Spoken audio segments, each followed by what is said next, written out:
Hurmatli ustozlar va talabalar, bugungi ochiq darsimiz, ochiq ma'ruza mashg'ulotimizning mavzusi shaxsning rivojlanishi hamda shaxs rivojlanishini ijtimoiy diagnostika deb nomlanadi. Bugungi fanimiz qanday fan? Pedagogik diagnostika va korreksiya. Pedagogik diagnostika fanini vazifalari nimadan iborat? Mohira. Maktabgacha yoshdagi bolalarni har tomonlama, ya'ni jismoniy, aqliy, axloqiy jihatdan rivojlanishini diagnostika qiladi. Rahmat. Yana pedagogik diagnostika fanini vazifalari Aminaxon. O'sha bolalarning qobiliyatlarini aniqlab, uni to'g'ri yo'lga yo'naltirib, rivojlanishiga yordam beradi.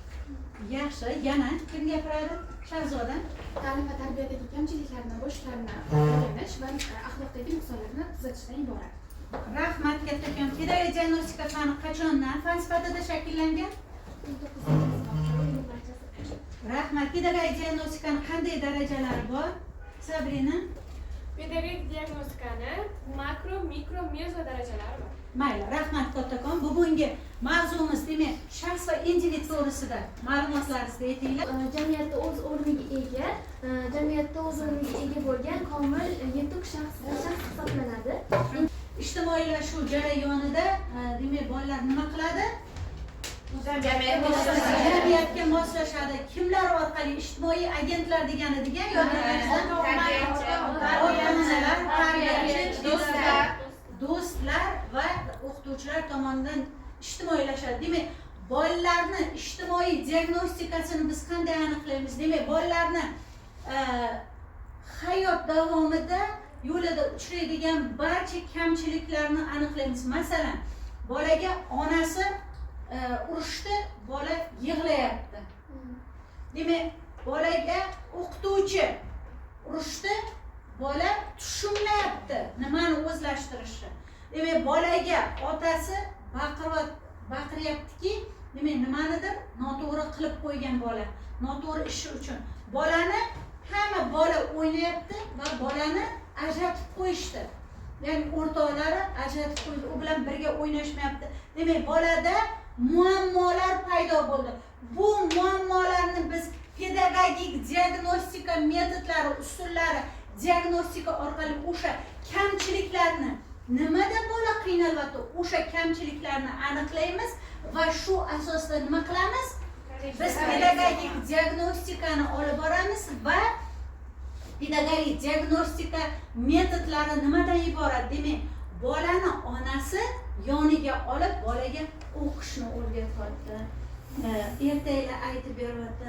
Demak, bolaga yaqindan munosabatda, samimiy munosabatda bo'lyapti. Demak, bola bilan o'rtoqlari birgalikda o'yin o'ynashyapti. Bir xil, demak, munosabatda ikkalasi bir-biri bilan kelishib, demak, yaxshi o'yinlarni o'ynayaptiki, jamoada o'zini o'rniga ega bo'lyapti. Otasi mana bu yerda urushgan edi, otasi yo'q. Endi otasi urushmasdan bolani bog'ga olib har bitta hayvonot olami to'g'risida, o'simliklar dunyosi bo'yicha, demak, hayot bo'yicha unga ma'lumot beryapti. Yaqindan ham do'stona gaplashib va keyingisi o'qituvchi bolalarni jamlab bolalarga kerakli ta'lim, tarbiya, axloq normalarini o'rgatyapti. Demak, bu orqali bolani ijtimoiylashuvga yordam beryapti. Ya'ni bola ijtimoiy hayotdagi muammolarni, kamchiliklarni o'z vaqtida aniqlab diagnostika, o'shani vaqtida korreksiya qilishga, tuzatishga qaratilgan fan.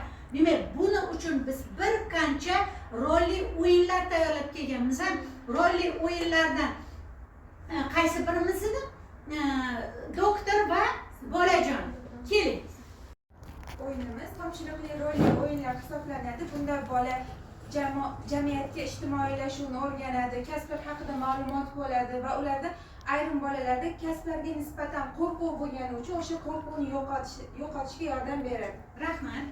Xo'p, boshladik. Assalomu alaykum, doktor. Va alaykum assalom. Sog'lig'ing yaxshimi? Yaxshi keldingmi? Yaxshi, rahmat. Xo'p, endi og'zingni ochchi, dechil og'zingni tekshirib ko'ray. Xo'p, yaxshi. Tishlaring sog'lom. Endi yurak urishingni eshitib ko'ramiz. Doktor, yuragim tez uryaptimi? Yuraging juda sog'lom uryapti. Xo'p, biz sog'lom bo'lishimiz uchun nimalar qilishimiz kerak ekan? To'g'ri ovqatlanish, qo'llarimizni yuvishimiz kerak. Bolani moslashuvida, jamiyatga moslashuvida, ijtimoiylashuvida, u hayot to'g'risida nima yaxshi va nima yomonligi to'g'risida ma'lumotga ega bo'lish kerak, tushunchaga ega bo'lish kerak. Demak, qizimiz, Bu metodikamiz bolalarda ijtimoiylashuv jarayonida yordam beradigan yaxshi va yomon odatlar metodikasi. Bolada bu metodikani qo'llashdan maqsad bolada o'sha ijtimoiylashuv, muhitga moslashuv, nima yaxshi, nima yomon tushunchalarga ega bo'lishi va shularni hayoti davomida qo'llab borishiga yordam beradi. rahmat, kattakon. Keyingi metodikamiz kasblarni o'rganamiz metodikasi. Bunda bolaga kasbi haqida ma'lumot berib o'tiladi va kelajakda shu kasbni tanlashiga ham yordam beradi. Bu metodikamiz foydali va zararli. Bundan maqsad bolajonlarga tishlari uchun foydali va zararli mahsulotlardan foydalanishi, ularga dastlabki tushunchalar berishga, shakllantirishga yordam beradi. Va zararli ovqatlarni yemaslik tavsiya qilamiz va foydali ovqatlardan yeyishni tavsiya qilamiz. Bularni bolalar shunchalik yaxshi o'zlashtiradiki, bular uyida ham ota-onasiga ham shunaqa maslahatlar, tavsiyalar berishi mumkin bo'ladi. Rahmat kattakon. Tak, yana nima? Mana bu metodikamiz ham faslga oid rasmlar joylash metodikasi. Bunda o'sha 4 xil faslda berilgan.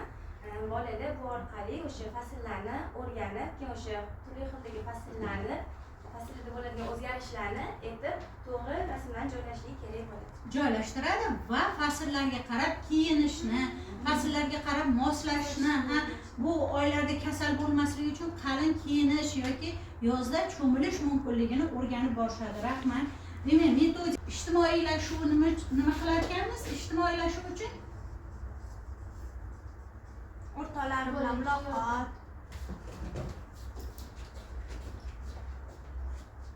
Do'stlar bilan muloqot. keyingi qizimiz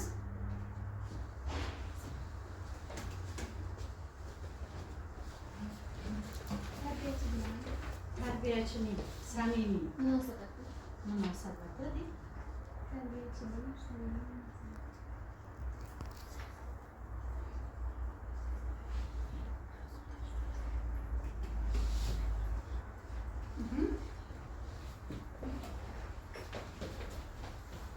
Axloq normalarini tushuntirish,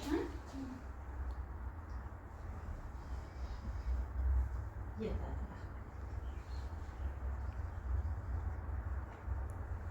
Axloq normalarini tushuntirish va hokazo. Demak, biz sizga ijtimoiylashuv, ya'ni bolani ijtimoiylashuvini ko'rsatib beradigan metodni o'zingiz o'ylab topishingizga, demak, vaziyat hosil qilamiz, ya'ni muammoli vaziyat. Eshiting.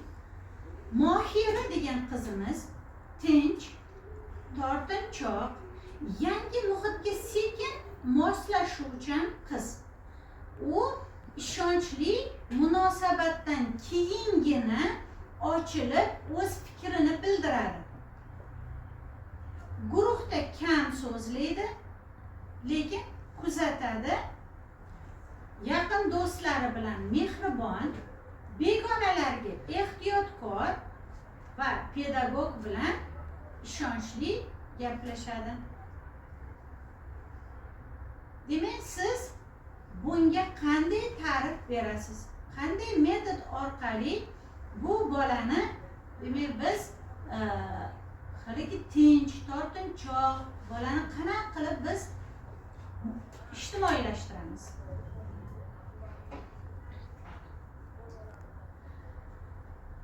Xo'p, Birinchi o'rinda bu bolani aynan nimalarga qiziqadi, qaysi mashg'ulotlarda o'zini faol tutadi, suhbat orqali, birinchi o'rinda suhbat orqali bolani yaxshiroq suhbatlashib, uni qiziqishlari, mashg'ulotlar, qaysi mashg'ulotlarga ko'proq qiziqadi, qaysi mashg'ulotlarda o'zini erkin, faol tutishini undan so'rab olishimiz kerak. Undan keyin ikkinchisi, bolalar guruhiga qo'shish uchun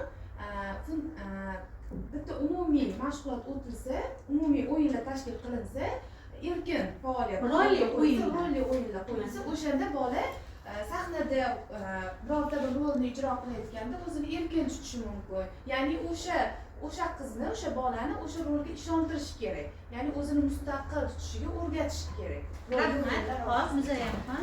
Masalan, har bir bola birinchi maktabgacha ta'lim tashkilotiga borganda uyalishi, ya'ni moslashishi qiyin bo'lishi mumkin. Birinchi o'rinda tarbiyachi uni avval kuzatadi, qanday holatlarda muammosi bor, qanday holatlarda tinch sokin gapirmasligini aniqlab olib, undan keyin bola bilan yaqin munosabatda o'zini ishonchli ekanligini ko'rsatish kerak tarbiyachi. Samimiy munosabatda bo'lsa, u bola ham ishonadi tarbiyachiga va uni jamoaviy guruhlarda ham yaxshiroq ishtirok qilish kerak va oxirida rag'batlantirishlarni ham. Rahmat. Mohirani ijtimoiylashuv jarayonida qanday to'siqlar bor? Yangi muhit bo'lishi mumkin, yana Adaptatsiya. Oilaviy muhitda ham muammolari bo'lishi mumkin. yaxshi. Shuning uchun qo'shilmayotgan bo'lishi mumkin, yana Oilasida ota-onasi unga ishonchsiz munosabatda bo'lishi mumkin. yana o'ziga ishonchi bo'lmasligi mumkin. Uni o'zini ifoda etishi uchun, qobiliyatini oshirish uchun qanday yondashishimiz kerak? Ko'proq unga yaxshi gaplarni gapirib, maqtab, motivatsiya berib, ya'ni rag'batlantirish kerak. Kichkina qilgan ishini ham, kichkina yutug'ini ham, kichkina mehnatini ham rag'batlantirish kerak. Keyin jamoaga kirishish uchun ko'proq musobaqali, o'yinli tarzda o'yinlar tashkil qilish kerak. Shunda o'yin orqali jamoadagi o'rtoqlariga moslashib, ijtimoiylashib, kirishib, do'stona munosabat paydo bo'ladi. Rahmat. Mana shu Mohira uchun ijtimoiylashuvni rivojlantiruvchi o'yin yoki metod yarating. Yana Masalan, qurish yasash markazlarida ham bitta obyektni ko'p 4-5 kishi bo'lib yasashni buyursa ham u bolani qo'shish mumkin. Birgalikda chiroyli inshoot, bino yaratiladi. yana yoki 2-3 ta bolani o'rtoq qildirib qo'yish birga. Muloqot qiladi, birga o'ynaydi. uchalasi bitta vazifani bajarib yoki bitta ertakni sahnalashtirib berishini aytishimiz mumkin. Yaxshi, rahmat. Ota-onasi bilan vaqt o'tkazishdan xursandmi? Xursand. Ular ko'p birga o'yin o'ynashadimi? Ha. Bola qanday hissiyotda hozir? Xotirjam. Rahmat. Bolani bir o'zi uxlashi yaxshimi? Unga bu yoqyaptimi? Yaxshi. Yoqyapti. Bola tinch, xotirjam, qo'rqmasdan uxlayapti. Bola bir o'zi ovqat yeyapti. Bunda u xursandmi yoki xafami? Xursand. Bola mazza qilib shirin ovqatni yeyapti. Bola o'zidan katta bolalar bilan o'ynash yoqyaptimi? Yo'q. U kattalar bilan qanday muloqotga kirishyapti? Kattalarga hurmat qilgan holda Yaxshi. Yaxshi muloqotda bo'lyapti, birgalikda o'ynayapti. Bolani ota-onasi nega urishyapti?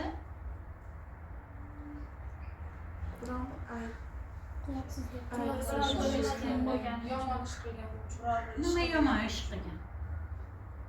Masalan, uydagilar aytgan ishlarni bajarmagan bo'lishi. Idishni sindirib qo'ygan bo'lishi mumkin. Shuning uchun yolg'on gapirgani uchun uni urishyapti. Bola o'yinchoqlarini yig'ishtiryaptimi? Uni kimdir urushni birov unga urishganmi? Yoki o'ynab bo'lgani uchunmi? O'ynab bo'lgan uchun o'zi yaxshi. Unga urishib onasi yig'ishtirmayapti. Yig'ishtirdimagan, lekin bolani o'zi bilib, malaka ko'nikmaga ega, o'zi o'yinchoqlarni yig'ishtiryapti. Bunga metodimiz mani his qilasan metodi hisoblanadi. Bu metod orqali bolalar ijtimoiylashish jarayonida har xil emotsiyalar orqali, o'zini hissiyotlari orqali jamoaga yoki jamiyatga kirishishga yordam beradi. Ya'ni bu metodimiz. Bu endi Saida, siz bog'chada o'yinchog'ingizni sindirib qo'ydingiz. Siz nimani his qilasiz bu holatda? O'yinchog'imni sindirib qo'yganimdan xafa bo'laman. Keyinchalik menga boshqa o'yinchoq olib berishadi. Desam bilaman.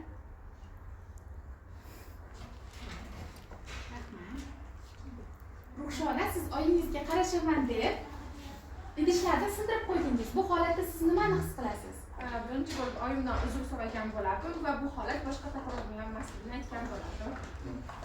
Maqsuda, sizga tarbiyachingiz maqtovlar aytdi. Siz uni ota-onangizga aytganingizda ular befarq qarashdi. Bunda siz nimani his qilasiz? Men xafa bo'lardim, sababi tarbiyachim maqtagani, ota-onam qo'shilib maqtashi va uni taqdirlashi, rag'batlantirishi kerak. Birinchi o'rinda xafa bo'lardim. Yaxshi, rahmat. Rahmat, kattakon qizim. Bu metodimiz bolani qanday holatlarda qanday hissiyotlarni kechirishini anglashimiz mumkin bu metod orqali.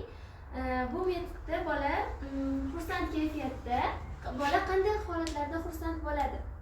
Mazza qilib o'ylaganda, Parkka borganda, Xohlagan narsalarni olganda, olib berishganda. yangi o'yinchoq berishganda, Dadasi eshikka kirib o'ylaganda. Ota-onasi qilgan ishidan xursand bo'lganda, ota-onasi yaxshi gapirganda, Tarbiyachilari rag'batlantirganda. erkalatishganda. rahmat. Keyingisi. Bola qanday holatlarda tushkun kayfiyatda bo'ladi? Bolani o'rtog'ini maqtaganda ham xuddi shunaqa qilish mumkin. O'yinchog'ini yo'qotib O'zini qo'yganda. yonida oyisi uni o'rtog'ini maqtasa yoki tarbiyachisi. Yoki bolaga qilib tushsa, yoki o'yinchog'ini sindirib qo'ysa, o'yinchog'ini yo'qotib qo'ysa, birov olib qo'ysa. Rahmat. Bola qanday holatlarda jahli chiqishi mumkin? O'rtog'i uni o'yinchog'ini olib qo'ysa. ota-onasi urishganda, Nohaq urishganda, O'rtoqlari jamoaga qo'shmaganda. Eng yaqin do'sti bilan urushib qolganda. Qanaqadir o'yinlarda yutqizib qo'yganda ham jahli chiqishi mumkin. Musobaqalar o'yinida ko'p bolalar. rahmat kattakon. Bu stikerlardan qaysi birini tanlaysiz? Birinchisi. Yana ikkinchisini. Nima uchun shuni tanladingiz? Chunki Kayfiyatimiz hozir hammamizni yaxshi. Nima uchun yaxshi? Chunki dars Dars qiziqarli bo'ldi. Rahmat hammaga. Demak, bugungi ochiq ma'ruza mashg'ulotimizni xulosa qiladigan bo'lsak, demak, bolani ijtimoiylashuv diagnostikasini yordamida biz bolani nima qildik? Hayotga moslashishiga yordam berdik. Yana o'rtoqlari bilan munosabatga kirishishiga yordam berdik. O'qituvchi tomonidan, tarbiyachi tomonidan berilgan topshiriqlarni bajarishiga yordam berdik. Bolani axloqidagi kamchiliklarni tuzatishga yordam berdik. Bolani jamoaga qo'shilishiga yordam berdik. Ta'limidagi kamchiliklarni tuzatishga yordam berdik va jamoada hamkorlik qilishni hamda hissiyotlarni anglash bo'yicha biz maslahat beramiz. Shu orqali bolani demak ijtimoiylashuv jarayoniga yordam berishimiz hamda pedagogik diagnoz sifatida demak maslahat berishimiz va vazifalarni amalga oshirishimiz mumkin bo'ladi. Rahmat kattakon hammalaringizga.